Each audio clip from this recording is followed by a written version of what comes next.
জ্বরের ক্যান্সারের কিভাবে আসলে প্রিভেনশনটা করা যায়, সচেতন তাদের করা যায়? বাংলাদেশে সাপোজ ব্রেস্ট ক্যান্সারে বলা হয় 13,000 প্রতি বছর ইনসিডেন্স আছে, দেখা যাচ্ছে তার 50%ই মারা যাচ্ছে। জরায়ু মুখের ক্যান্সারও কিন্তু কাছাকাছি, যে 13,000-এর মতোই। তো ওইটারও দেখা যাচ্ছে 50%ই মারা যাচ্ছে। এর কারণটা কি? কারণটা হলো যে প্রথমত হলো যে প্রাথমিক অবস্থায় পাচ্ছি না, দেরি করে আসার কারণে যে ধরনের চিকিৎসা দিলে রোগী এখনই ভালো হয়ে যাবে সেরকম চিকিৎসা দিতে পারছি না। আমরা বলি যে লিপ মানে জরায়ুমুখের ক্যান্সারের জন্য যদি প্রথম কোনো রোগী ভায়া করা হলো, ভায়া অনেক সময় ফলস পজিটিভ দিয়ে কল্পোস্কোপি করা হলো বা বায়োপসি করা হলো সাথে সাথে, এবং ওয়ান স্পটে কিন্তু সিঙ্গেল অ্যাট এ টাইম কিন্তু আমরা ওয়ান স্টপ সার্ভিসের মতো করে আমরা কিন্তু লিপ করে দিতে পারি। লিপ করলে কিন্তু তাকে কিন্তু 100% কিওর করা যায়।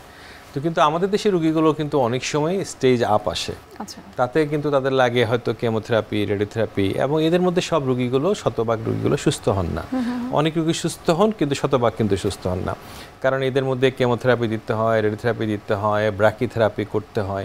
আমাদের দেশে রেডিওথেরাপি মেশিন দরকার হলো 300টা, রেডিওথেরাপি মেশিন আছে 20টা। পৃথিবীতে মানে দরিদ্র দেশসমূহের মধ্যে যেরকম অবস্থা, আফ্রিকান দেশগুলোর মধ্যে বাংলাদেশের অবস্থাও পৃথিবীতে সেরকমই।